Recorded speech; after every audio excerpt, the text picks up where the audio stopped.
Di saat bioku tertulis Allah Subhanahu wa Ta'ala dan biomu tertulis Yesus Kristus. Di saat aku mengucap Assalamualaikum dan kamu mengucap Salam. Di saat aku mengeja Al-Quran dan kamu mengeja Alkitabmu. Kita berbeda saat memanggil nama Tuhan.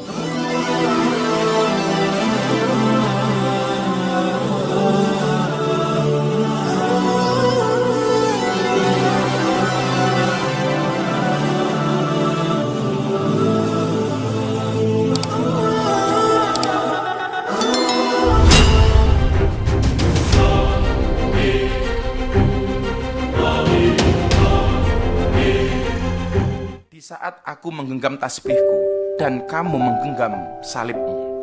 Di saat aku beribadah ke Istiqlal, namun engkau ke katedral. Di saat bioku tertulis Allah Subhanahu wa Ta'ala dan biomu tertulis Yesus Kristus. Di saat aku mengucap Assalamualaikum dan kamu mengucap Salam.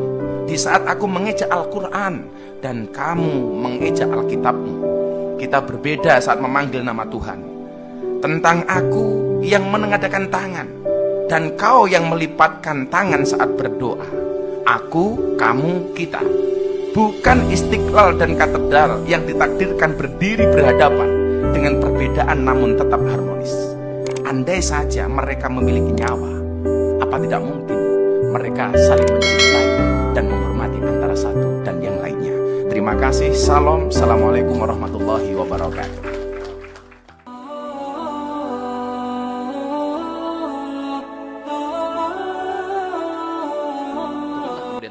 Ya, Quran surah kedua ayat 208 itu. Ya ayyuhalladzina amanu dukhulu fis-silmi kafah.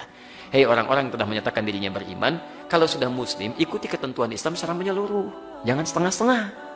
Salatnya sesuai Nabi, tapi lisannya nggak sesuai Nabi, gitu kan? Pandangan matanya nggak sesuai Nabi, atau masih ikut-ikutan kepada yang lain.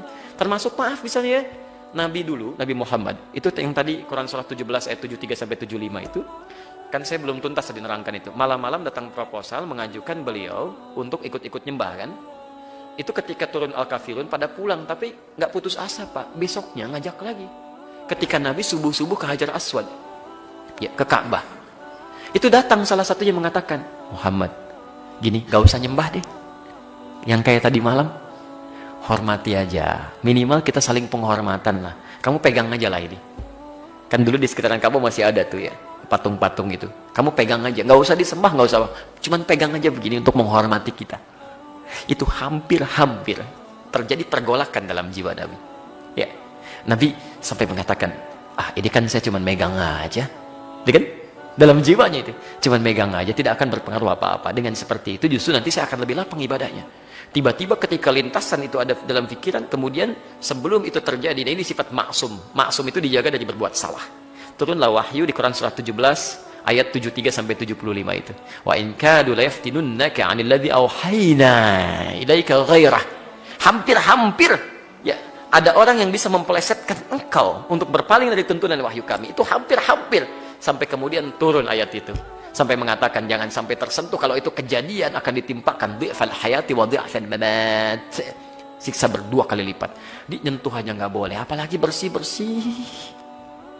Itu ada anak-anak pakai kerudung, anak-anak SD, anak-anak SMP, diminta bersih-bersih tempat ibadah orang lain. Allah, dosanya banyak itu. Tolong anak cucu kami jangan dibawa seperti itu ya. Tolong jangan dipelesetkan itu. Kalau Anda mau ingkar aja sendirian, jangan ngajak-ngajak orang lain. Itu pun kami doakan supaya bertobat itu kan. Jadi tolong jangan mengajak kemaksiatan. Kalau nggak paham agama, berkonsultasi. Jangan mengajak orang lain melakukan kesalahan yang fatal. Itu kasihan anak-anak pakai kerudung, masih SD, ada yang SMP, dibawa ngelap-ngelap tempat ibadah orang. Nabi aja megang, nggak boleh, Anda bersih-bersihin. Itu fatal itu. Dan kalau sekampung sudah dibegitukan, itu bahaya itu. Bahaya itu ya. Harus diingatkan ya, ulama-ulama setempat mesti mengingatkan itu, mesti mengingatkan dan sebagainya ya. Jadi jangan sampai kebaikan-kebaikan dunia mengalahkan nilai-nilai akhirat. Itu fitnah paling besar itu, ujian terberat itu. Ujian terberat itu datang dari orang baik yang menyimpang, itu paling berat ya. Orang yang kelihatan baik tapi menyimpang itu paling berat, sehingga ketika akan diluruskan ya sudah pada ngasih duluan ya kan, sudah dibiayain, sudah dibeasiswain, jadi sulit nolaknya. Itu yang berbahaya itu. Allahu Akbar, itu masih biasa Pak, apalagi Dajjal yang turun. Dajjal yang turun. Dajjal itu Allahu Akbar ya, nunjuk ke langit hujan, turun hujan. Nunjuk ke tanaman mati, mati dia tuh. Jadi kalau yang kecil aja belum kuat, apalagi yang besar-besar. Yang kecil-kecil tuh baru handphone ya, handphone. Ini uang. Itu baru yang kecil-kecil. Udah 10.000 orang, apalagi dajjal beneran yang turun. Jadi kalau yang kecil aja Anda belum bisa menjaga kekuatan iman, apalagi padang dahsyatnya itu. Hati-hati. Ayo keluarga dibina dengan baik ya. Tuntunan Rasul tuh dilihat. Makanya lakad, jangan pernah ragu dengan tuntunan Rasulullah SAW. Ya Nabi dulu aja nggak ragu gitu kan. Itu baru 2 kalimat tuh lakad, hadisnya belum dibaca. Itu baru ayatnya tuh. Ya.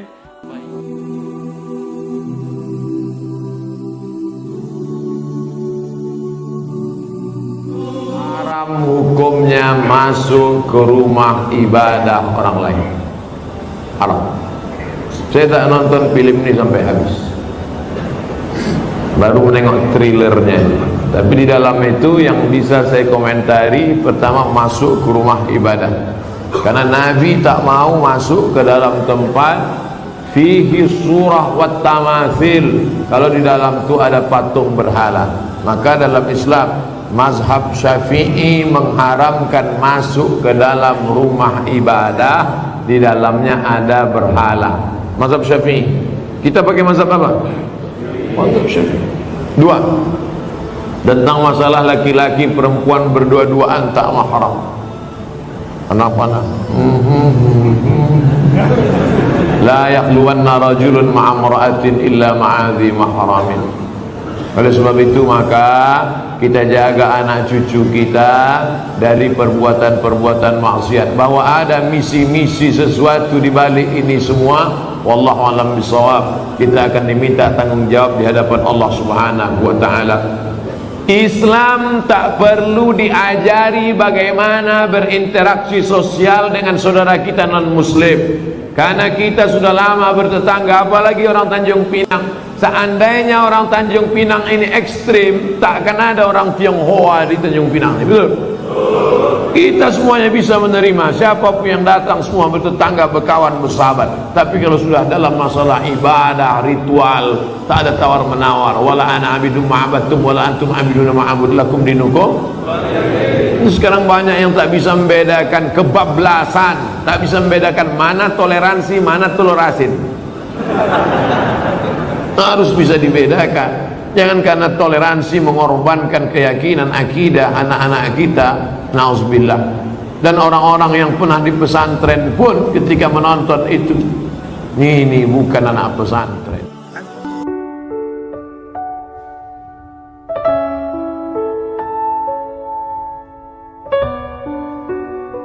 Assalamualaikum warahmatullahi wabarakatuh. Setelah beredarnya orasi kebangsaan saya di sebuah gereja di Jakarta Utara, tepatnya di GBI Penjaringan atas undangan panitia.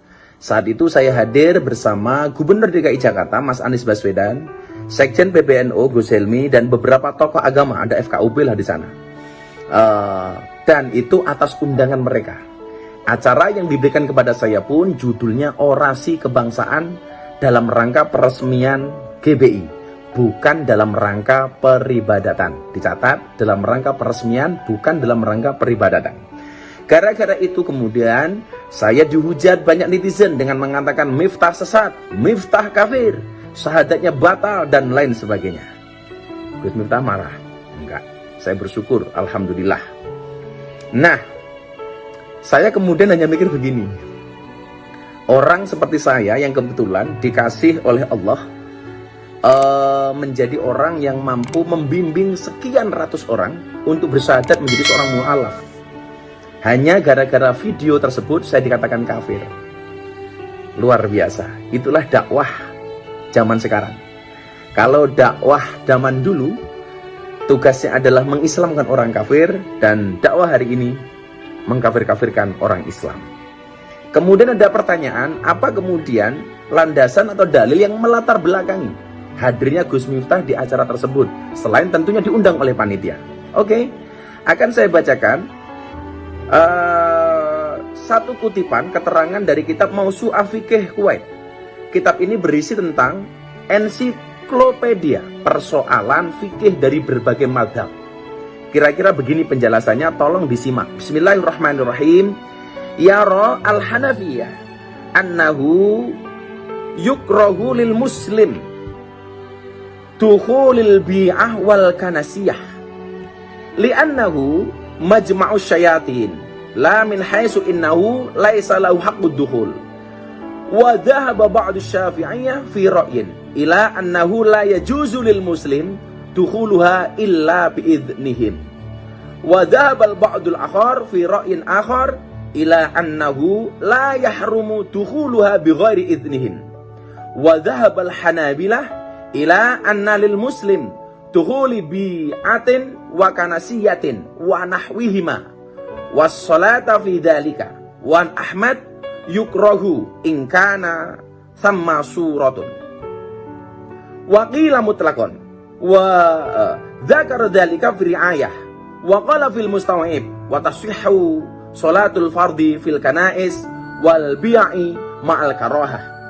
Wa qala Ibnu Tamim la ba'sa bi dukhulil bi'i wal kanais allati la suwar fiha was salata fiha. Wa qala Ibnu Aqil yukrahu kallati fiha suwarun. Wa haka fil karahah riwayataini. Wa qala fis sarhi la ba'sa bis salati fil kanisiyah an-nadifah.